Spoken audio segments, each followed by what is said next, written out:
going to continue our program with a representative from the next generation, if you will, who is actually a regular at the UN now because he was just here for the Mayor 360 conference last week. It is my pleasure to welcome Bradley Heslop. He's a young social entrepreneur from the UK who at 23 has founded two social enterprises, Soci, a social enterprise consultancy, and Wessex Social Ventures, a social enterprise accelerator with 3 international development businesses that are revolutionizing the way aid is provided. Bradley was recognized in 2014 by Powerful Media as number 5 in their Top 100 Future Leaders publication. And he's actually done exactly what we're all trying to do here today, bringing together ideas and people from the corporate sector, including Unilever and KPMG, to work together through his ventures. So welcome, Bradley. And we're going to be millennials. The first thing to say about millennials is obviously they're better dressed than previous generations. Give me a while, I'm trying to get up here without causing an international incident.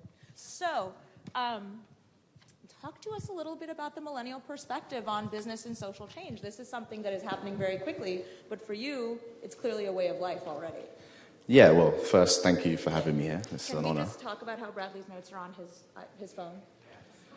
Hashtag save the trees. Yeah. And they're expensive. Yeah. So the first part is, from a millennial's perspective, we see how business permeates everything, every part of our life, from the life essentials to the life experience, the life enjoyment. And that gives business a very real opportunity to change the world. And we often believe that it's the power of business that can do that instead of government. A lot of millennials are now looking at business as the leaders of change because business controls everything, as we've seen.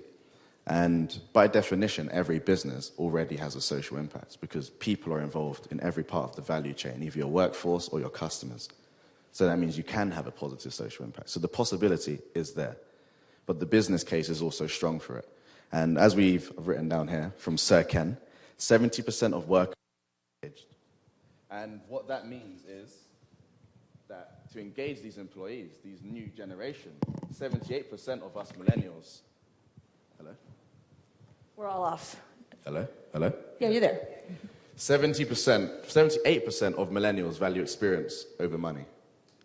And we're the ones who are going to be your customers. We're going to be your future employees or your current employees now. And what we enjoy doing is seeing the impact our work has in the world. We're global citizens. We see the world. We don't see countries. And that means we want to see how we can get involved in the world. So these opportunities, what you lot are doing here are great, is great. We would love to be one of your volunteers in your workforce. And it's quite sad because not a lot of people get that opportunity. I know some friends who shy away from saying which companies they work for, especially when they're around people who work for value-driven organizations. They don't like to say it because they think it's not that impressive or that what the company's doing isn't sold in the right, it's not negative, or they just don't enjoy their job. It's just a way of making money. And do you mean value-driven or values-driven?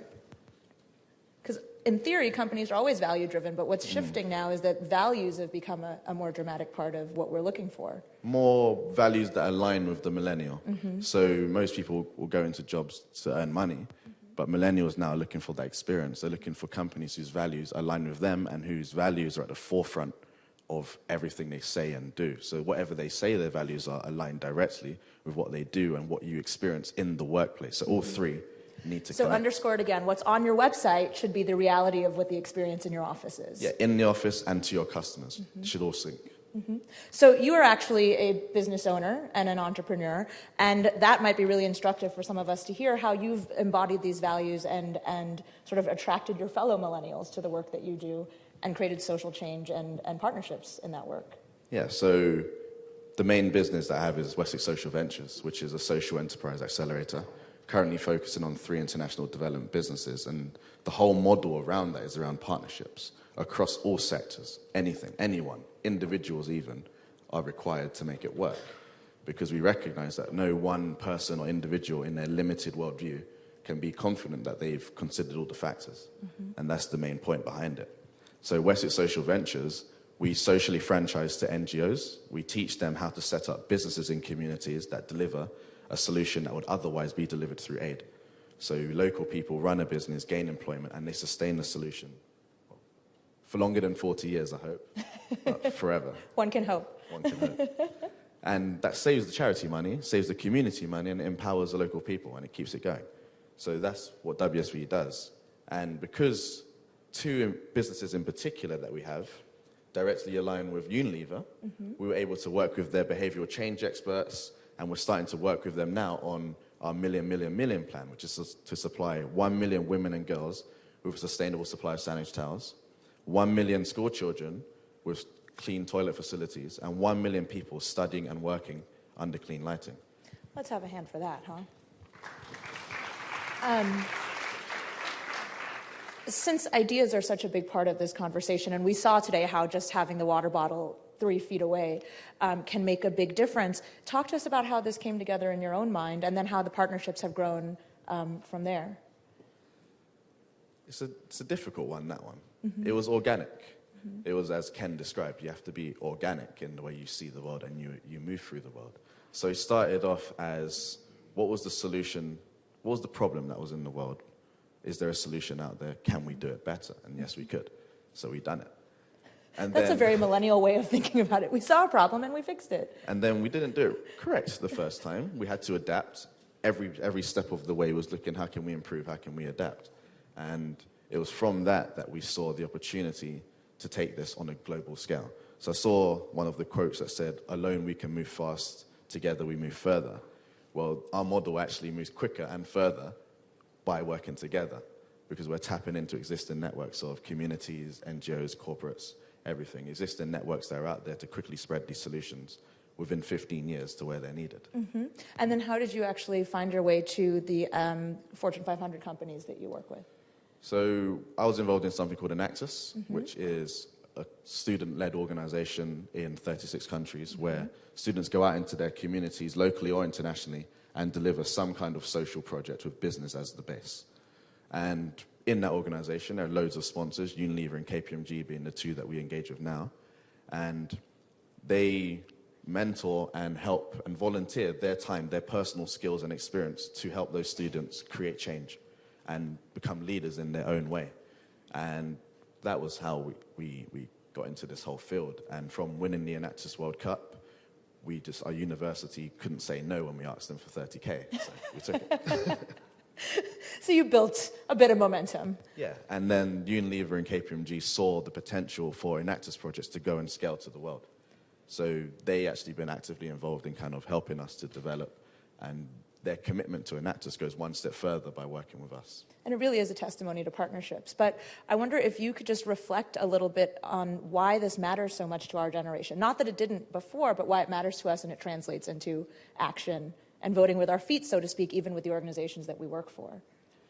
I think it's because our generation is the first generation that has had universal access to information. We can see everything in the world if we wanted to because of the internet. So we've grown up knowing the problems in the world. We've grown up knowing the opportunities in the world, and we've grown up knowing who causes those problems and who capitalizes on those opportunities. So we haven't known any different other than the world is going downhill, and we need to do something. And the generation before us, who keeps getting the blame for it, but I'm sure there was a few more generations involved before them, and that we have to make this change. And we know from birth that there's a problem that we need to solve, and we've been told by teachers, parents, all the time, you guys need to sort this out. So it's in our bones, in our DNA, that we're part of one world, one big world, and we need to change it. And we look for companies where we can say we're changing it while doing something we love and making a good wage at the same time. So it isn't just the information, it's actually the action on top of that. Yes, the action. We want to take action. So we have a group of people in here who have already, just by being in this room, demonstrated their commitment to all of this. I wonder if you had a piece of advice to give them or an insight you could offer, what it would be. If you have millennials in your organization, give them the opportunity to grow and speak. So if you're ever having a committee on even the strategy of how you're going to use your workforce or mobilize new opportunities for your business, get some millennials involved. You'd be kind of surprised by the ideas they come out with because they're unconstrained. They haven't had the negative impact of life yet. So they don't see why they cannot do stuff. They just see people getting in their way and they want to walk around them. And that's the kind of mindset that needs to be brought to the top level. That's very good advice. And is there a mistake that we need to be mindful of, or a pitfall that companies too often fall into that you might cue us to now? Well, Ken said it quite well.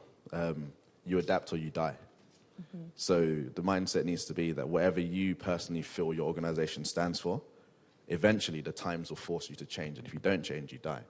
And one thing I know at Millennials is that we grew up in an adaptive world. Everything's constantly changing around us. Technology is, in the last 2 years alone, is different to what it was when I was growing up. And I'm used to that. I can adapt with it. You're also 23, so that really says something. So biggest four is to remember to adapt and to adapt. Mm-hmm.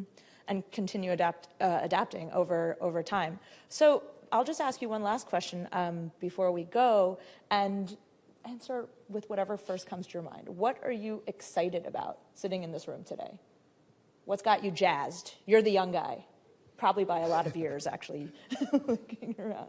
Which is no comment on the room. That's just saying how young Bradley is. Well, it's when I heard the word 5 million people work for you guys. That's a big number. Mm-hmm. And that's a lot of people who all want to be active in some way. And you just need to figure out how to engage them and what particular skills they have, but also what things do they like to do. How can you, as the person who provides most of their day, most of their life, how can you make that more enjoyable for them and therefore keep them in your company, keep them productive, keep them motivated? And I feel the fact that some of the organizations I've seen here, I was reading through the list, I was like, these people are here, means they care, and that was impressive for me. And it's all of a piece, right? It's good for the business, it's good for the employee, and it's good for the world. It's all around good for everything, and Unilever's proved it several times that there's a business case for social good. And where should they find you if they want some advice? My email address is bradley.heslop@wessexsocialventures.com. You can find us on Facebook, Twitter, Instagram, yada, yada, yada. It's just a reminder to I'm you, a millennial, action, we're action. everywhere. Yeah, exactly. And if you want to look at good cases of corporate volunteering, things that I've seen firsthand, Merit 360 is a brilliant one done by World Merit, and that's a global scale, mobilizing youth to create action plan for the SDGs.